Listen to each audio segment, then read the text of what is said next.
কথা কি শোনা যাচ্ছে? হ্যাঁ, আমার কথা শোনা শোনা যায়? যাচ্ছে জি স্যার। স্যার। শোনা জি যাচ্ছে। জি স্যার, স্যার, জি শোনা স্যার। যায়। এবার দেখো, আমরা রিয়েল যে আল্ট্রাসনিক টেস্টিং মেশিনের সাথেই আমরা দেখার চেষ্টা করি।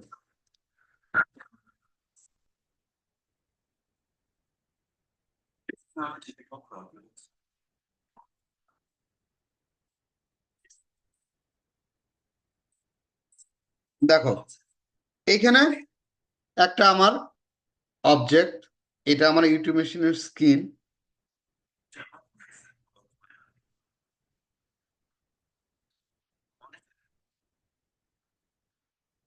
এটা হচ্ছে আমার কি পরিমাণ সাউন্ড, মানে অ্যাম্পলিটিউড বা ইন্টেন্সিটি দেখাবে, কি পরিমাণ সাউন্ড আমার রিটার্ন আসছে। সেটা কি, হাইট যদি বেশি হয় তাহলে সাউন্ড বেশি পরিমাণ রিটার্ন আসছে, কম হয় সাউন্ড কম পরিমাণ রিটার্ন আসছে। আর এটা হচ্ছে টাইম বা ডিস্টেন্স শো করবে। এই এই লাইন, এই স্কেলটা আমরা দেখি।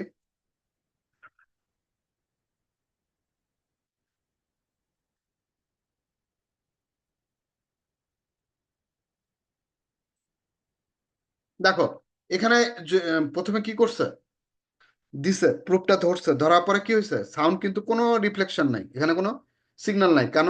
এখানে সে জেল অ্যাপ্লাই করেনি। সাউন্ড যে পরিমাণে ইয়ার মিডিয়া, এই দুটা, এই প্রোব এবং এটার মাঝখানে ইয়ার গ্যাপ থাকার কারণে কি সাউন্ড পুরাটাই রিফ্লেক্ট করছে। সাউন্ড কিন্তু যখন আমরা প্রোব থেকে সাউন্ডটা ট্রান্সমিট হয়, তার কিন্তু 100% সাউন্ড যে তৈরি করে প্রোব, তার 100%ই কিন্তু ট্রান্সমিট হয় না। খুব 10% থেকে 15% ম্যাক্সিমাম সাউন্ড ট্রান্সমিটার, বাকি 85% সাউন্ডই হচ্ছে রিফ্লেক্ট করে চলে যায়, ভ্যানিশ হয়ে যায়। ঠিক আছে? তাহলে এই 15% সাউন্ড যদি আমি জেল দেই, তাহলে কি হবে, 50% সাউন্ড ঢুকবে।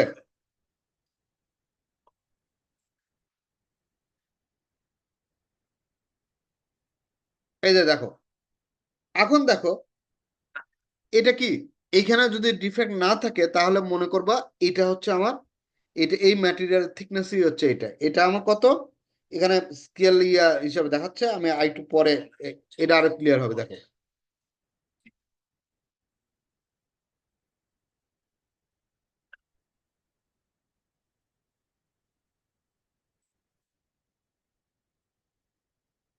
এখন মেশিনের ডাটা ইন্টারফেসে সাউন্ডের ভ্যালোসিটি দিয়ে দিচ্ছে, এই ম্যাটেরিয়ালের সাউন্ডের ভ্যালোসিটি দিচ্ছি, মেশিনে একটা রেঞ্জ সেট করে দিচ্ছি। এই রেঞ্জ পর্যন্ত সাউন্ড দেখা যাবে স্ক্রিনে, এই রেঞ্জের পরে গেলে আমি আর দেখতে পারবো না। দেখো,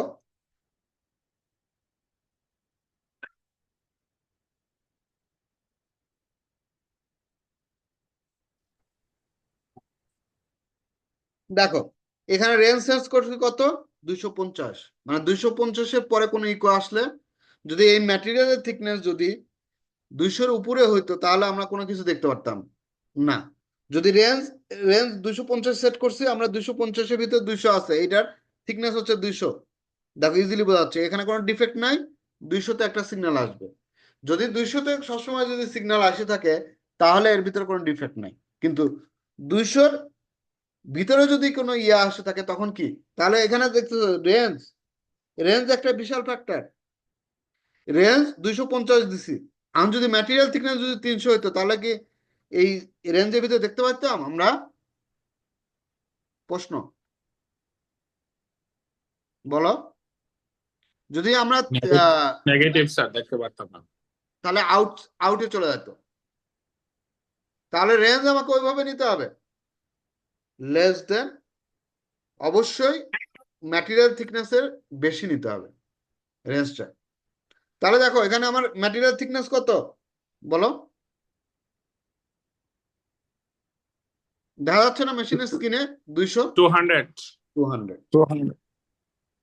এখন যদি কোনো ইকো 200 এর নিচে আসে তাহলে কি সেটাই ডিফেক্ট না?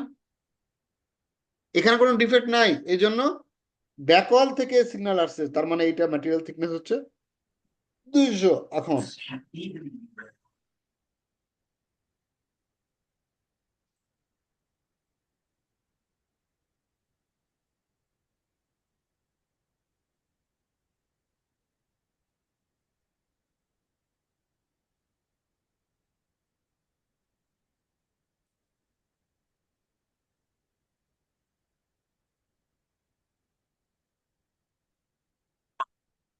দেখো এটা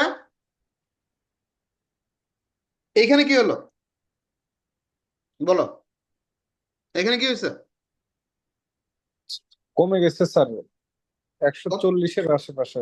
তাহলে কি এইখানে কি তোমার কোনো প্রবলেম আছে? জি স্যার, প্রবলেম আছে তো। 100%, কারণ কারণ সিগন্যালটা আমার 200-তে আসে নাই, তার মানে সিগন্যালটা এর আগে আসছে 140-এ, মনে রাখো, বা 130-এ, যাই বলো। মানে যদি কোনো সিগন্যাল যদি আমার 200-তে আসে তাহলে মনে করো যে এর ভিতরে কোনো প্রবলেম নাই, কিন্তু 200-র নিচে আসলেই সেটাতে কোনো ডিফেক্ট আছে। এরপরে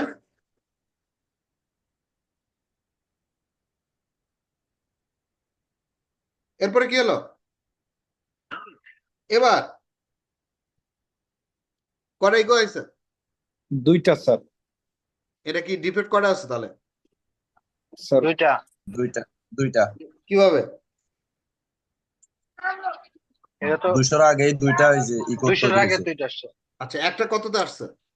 একটা স্যার 100-র একটা নিচে আছে স্যার। 90-তে 100 90, নিচে। তার একটা ওইটা একটা স্যার 180। 170-80-র কাছাকাছি স্যার। আচ্ছা, এটা মনে করো এটা 85-তে আছে, আসে এটা কত 170-এ আছে। এখন 85 যোগ 85 কত হয় বলো তো? 170। 170 স্যার। তাহলে একটা আছে 85 আর একটা আছে 70, তার মানে এটা হচ্ছে ডিফেক্টেরই ফার্স্ট, ওই ডিফেক্টার ফার্স্ট ইকো, আর এটা হচ্ছে ডিফেক্টার সেকেন্ড ইকো। তোমাকে এরকম ভাবে হিসাব করতে হবে।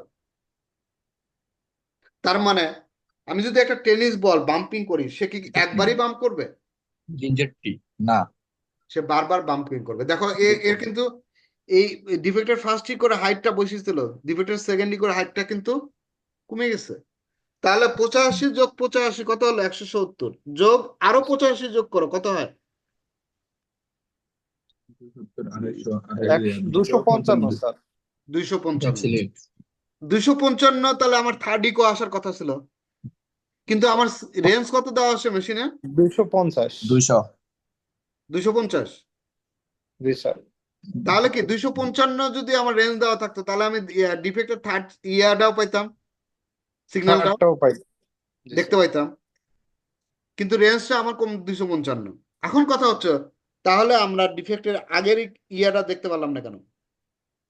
এটা খালি ফার্স্ট ইকোই দেখলাম, সেকেন্ড ইকো দেখতে পারলাম না কেন বলো?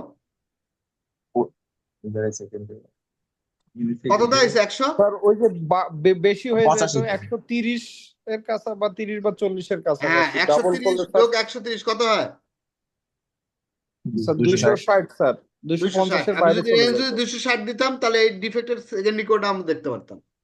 জি তো স্যার। তোমাকে এইভাবে ইন্টারপ্রেট করতে হবে। সেকেন্ড নিচে হইলে সেকেন্ড ডিফেক্টরটা ওই যে লিমিট এটা তো রেঞ্জ বা লিমিট, লিমিট আমরা সিলেক্ট করে দিছি, ঠিক আছে? তাহলে এইখানে আমরা আসলে একটা ডিফেক্টেরই দুইটা সিগন্যাল দেখতে পাচ্ছি, একটা ডিফেক্টের ফার্স্ট ইকো, ডিফেক্টের সেকেন্ড ইকো, ঠিক আছে? এবার দেখো